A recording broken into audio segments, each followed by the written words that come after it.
जय श्री कृष्णा, राधे राधे। भक्ति bliss channel में आप सभी का फिर से हार्दिक स्वागत है। तो दोस्तों, आज हम वीडियो लेके आए हैं खर मास के ऊपर। आज यानी रविवार 15 दिसंबर से खर मास की शुरुआत हो चुकी है। सूर्यदेव 15 दिसंबर को रात्रि के समय 8:49 पर धनु राशि में प्रवेश करेंगे।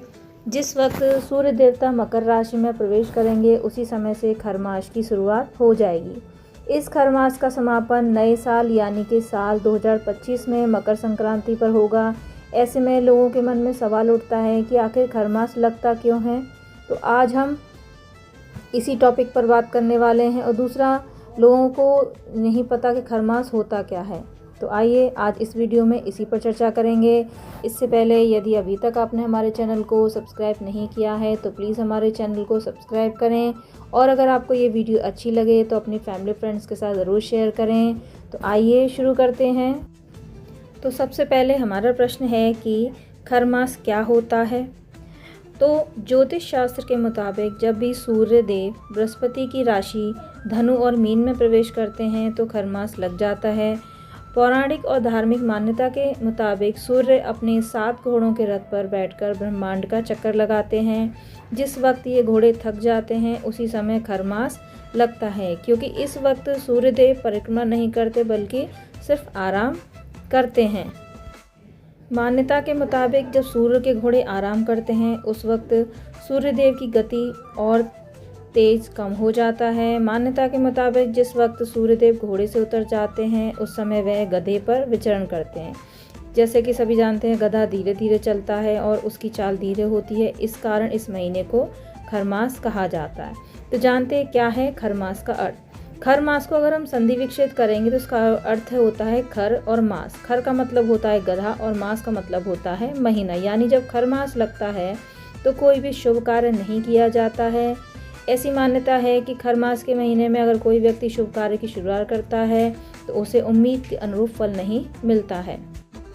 आगे जानते हैं खर मास को अशुभ क्यों माना जाता है। खर मास मांगलिक कार्यों के लिए अशुभ माना जाता है क्योंकि सूर्य की जो है स्थिति कमज़ोर हो जाती है।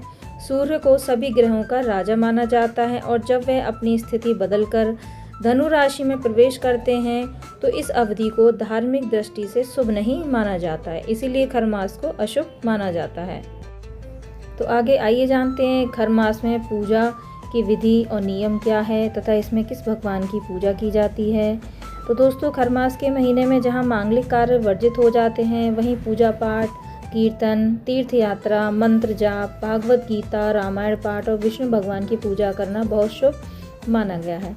खर मास के दौरान दान, पुण्य और जप का ध्यान लगाने से जीवन के सभी कष्ट दूर हो जाते हैं। इस माह में भगवान शिव की आराधना करने से कष्टों का निवारण होता है तथा खर मास में सूर्यदेव को अर्घ देना बहुत फलदायी और शुभ माना गया है।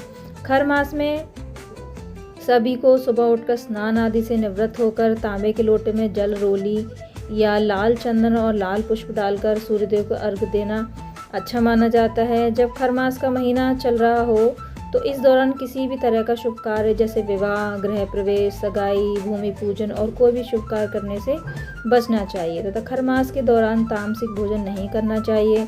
खर मास के दौरान किसी के साथ वाद विवाद में भी नहीं पड़ना चाहिए। वाद विवाद से बचना चाहिए।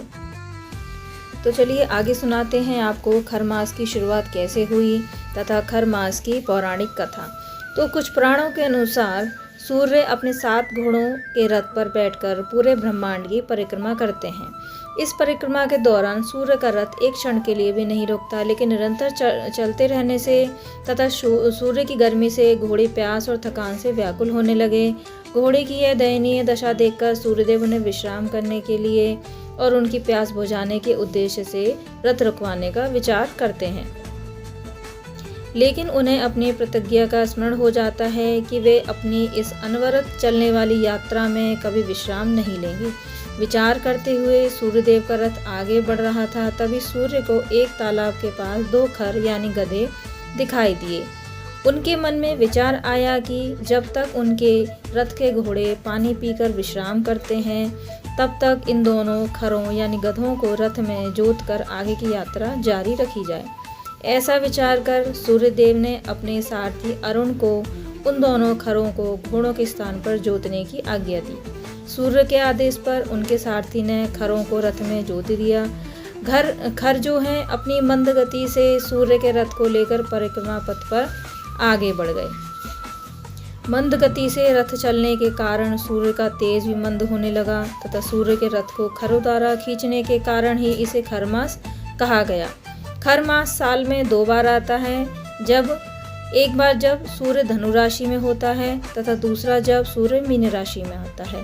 इस दौरान सूर्य का पूरा प्रभाव यानी तेज पृथ्वी के उत्तरी गोलार्ध पर नहीं पड़ता। सूर्य की इस कमजोर स्थिति के कारण ही पृथ्वी पर इस दौरान गृह प्रवेश, नया घर बनाना तथा नया वाहन, मुंडन, विवाह आदि मांगलिक और शुभ कार्य वर्जित माने जाते हैं। किसी अन्य कार्य को शुरू नहीं किया जाता है तथा नए कार्य को भी शुरू नहीं किया जाता है। लेकिन इस मास में सूर्य और बृहस्पति की आराधना विशेष फलदायी होती है।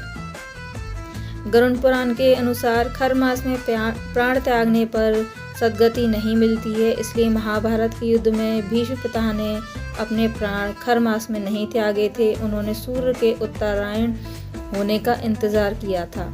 ध्यान देने की बात है कि खर मास और मलमास में अंतर है। सूर्य के धनु और मीन राशि में आने पर खरमास होता है, यह साल में 2 बार आता है, जबकि मलमास 3 साल में 1 बार आता है। इसे अधिक मास और पुरुषोत्तम मास भी कहा जाता है। असुर हिरण्यकश्यप को वरदान था कि उसकी मृत्यु 12 मासों में से किसी मास में नहीं होगी, इसलिए भगवान विष्णु ने उसके वध के लिए मल मास की रचना की थी। तो दोस्तों, यह थी जानकारी खर मास को लेकर तथा इसमें क्या क्या करना है, क्या क्या नहीं करना है, यह सब जानकारी हमने इस वीडियो में दी है। यदि आपको ये वीडियो अच्छी लगी तो अपने फैमिली फ्रेंड्स के साथ ज़रूर शेयर करें और हाँ, हमें सब्सक्राइब करना ना भूलें। मैं मिलती हूँ आपको अगली वीडियो में, तब तक के लिए राधे राधे।